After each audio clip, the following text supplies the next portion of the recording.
Bismillahirrahmanirrahim. Assalamualaikum warahmatullahi wabarakatuh.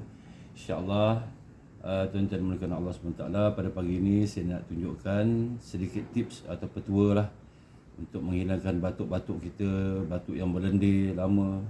InsyaAllah dengan kadar segera, InsyaAllah dengan izin Allah dia dapat menegakan kita punya batuk, InsyaAllah. Caranya ialah sediakan air yang betul-betul panas. Macam kita minum air panas tu, ambil setengah gelas air panas, kemudian kita masukkan 1 sudu madu. Bismillah. 1 sudu madu, dan kita ambil ini olive oil, minyak zaitun ya. Minyak zaitun kita masukkan 1 sudu. Ya. Bismillah. Lepas tu kita gunakan baca bismillah 5 lah.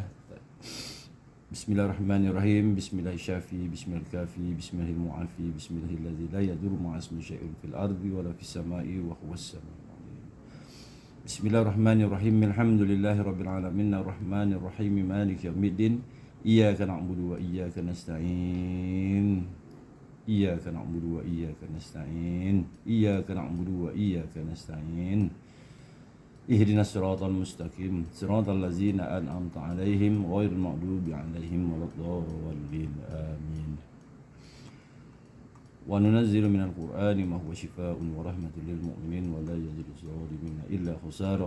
Wa idza maritu fa huwa yashfin wa idza maritu fa huwa yashfin wa idza maritu fa huwa yashfin. Allahumma shalli 'ala sayyidina Muhammad, Allahumma shalli 'ala sayyidina Muhammad, Allahumma shalli 'ala sayyidina Muhammad, Allahumma shalli 'ala Allahumma salli ala sayyidina Muhammad, Allahumma salli ala sayyidina Muhammad. Astagfirullah.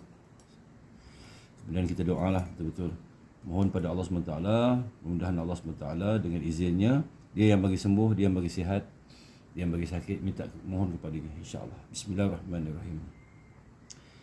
Alhamdulillah. Ya Allah, ya Rahman, ya Rahim, kalau maha pengasih, ya Allah, kalau bagi sembuh, ya Allah, batuk yang aku hadapi, yang aku hadapi ini, ya Allah, dengan izinmu, ya Allah, sembuhkanlah batukku dengan izinmu, ya Allah. Bismillah.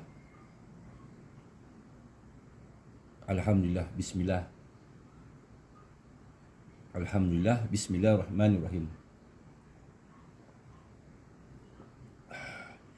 Alhamdulillah. Mudah-mudahan, moga ini menjadi manfaat untuk kita semua amalkan, menjadi asbab kesembuhan batuk yang kita hadapi sekarang, insya-Allah dengan izinnya. Assalamualaikum.